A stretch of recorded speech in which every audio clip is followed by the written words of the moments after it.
Kondisi sosok muka laki-laki tersebut itu berlumuran darah dan dia meminta tolong kesakitan.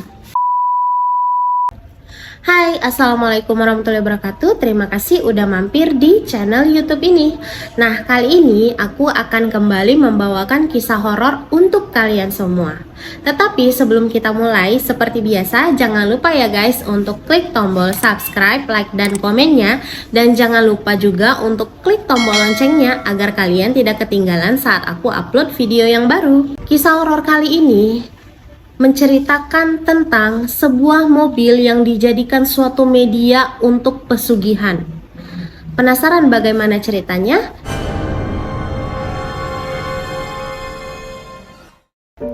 Cerita ini berasal dari seorang ibu rumah tangga yang kita sebut saja namanya Ibu Ratna. Seorang ibu rumah tangga yang memiliki satu orang anak yang masih duduk di kelas 2 SMP.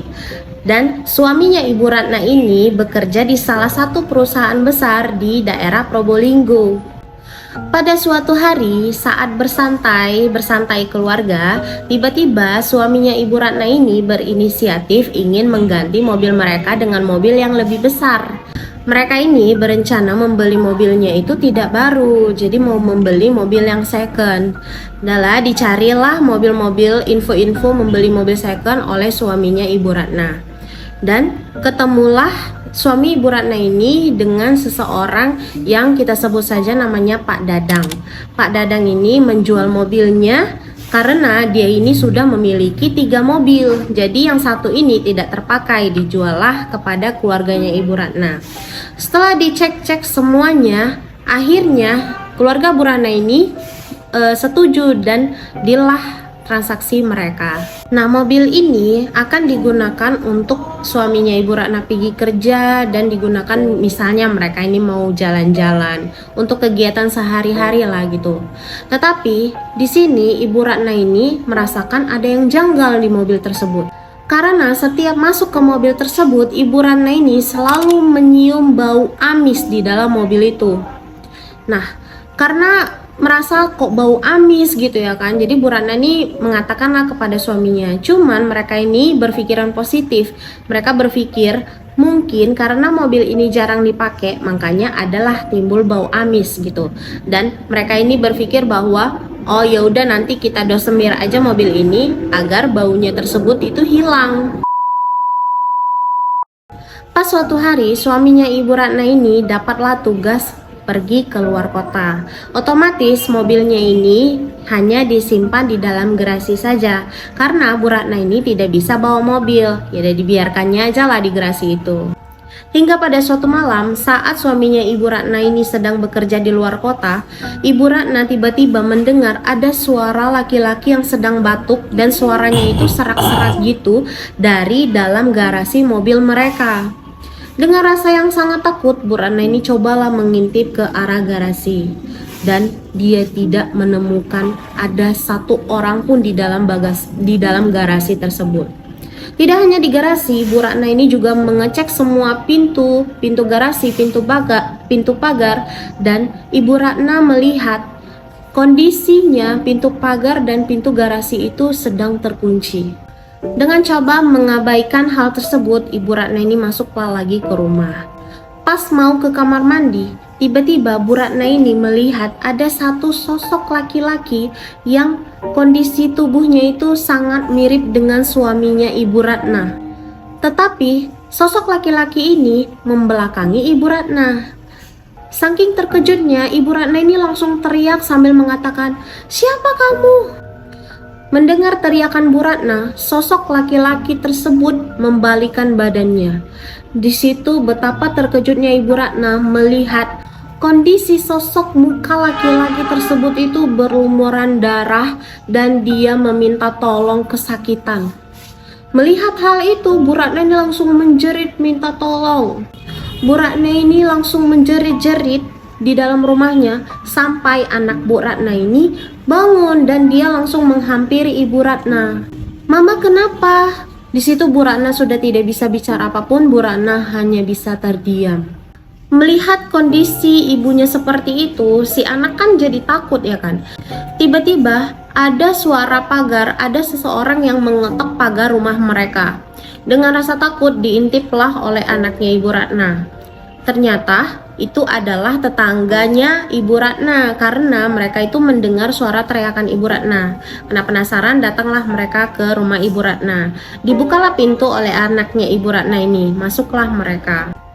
Setelah masuk, tetangganya pun heran melihat keadaan Ibu Ratna seperti itu. Ditanyalah pada anaknya Ibu Ratna. Anaknya Ibu Ratna kan nggak tahu gitu ya kan. Jadi anaknya Ibu Ratna hanya bilang tidak tahu, tiba-tiba ibunya itu menjerit gitu. Ya udah, coba ditenangkan anaknya dan Ibu Ratna juga dibawalah ke dalam kamar oleh para tetangganya. Setelah itu anaknya ini langsunglah menelepon ayahnya, suaminya Ibu Ratna, menceritakan hal yang terjadi. Berlalulah hal tersebut. Setelah itu, kejadian aneh pun sering terjadi, yang tiba-tiba mobilnya hidup sendiri, kemudian nanti mereka ada dengar suara dari dalam mobil padahal nggak ada orang. Kejadian itu pun sering terjadi. Nah, karena suaminya Ibu Ratna ini sudah merasa hal ini sudah tidak beres gitu ya kan. Akhirnya suaminya Ibu Ratna ini ceritalah kepada ayahnya. FYI, ayahnya suami Ibu Ratna ini adalah seorang orang pintar gitu. Dia bisa melihat atau mengetahui hal-hal yang kita tidak bisa lihatlah pada umumnya.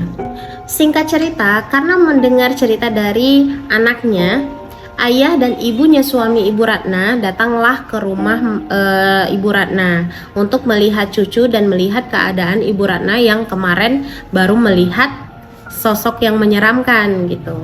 Mereka sampailah di sekitar pukul 3 sore. Kedatangan ayah dan ibu suaminya Ibu Ratna ini disambutlah oleh cucunya yang senang gitu ya, kakeknya datang dan disambut juga dengan Ibu Ratna.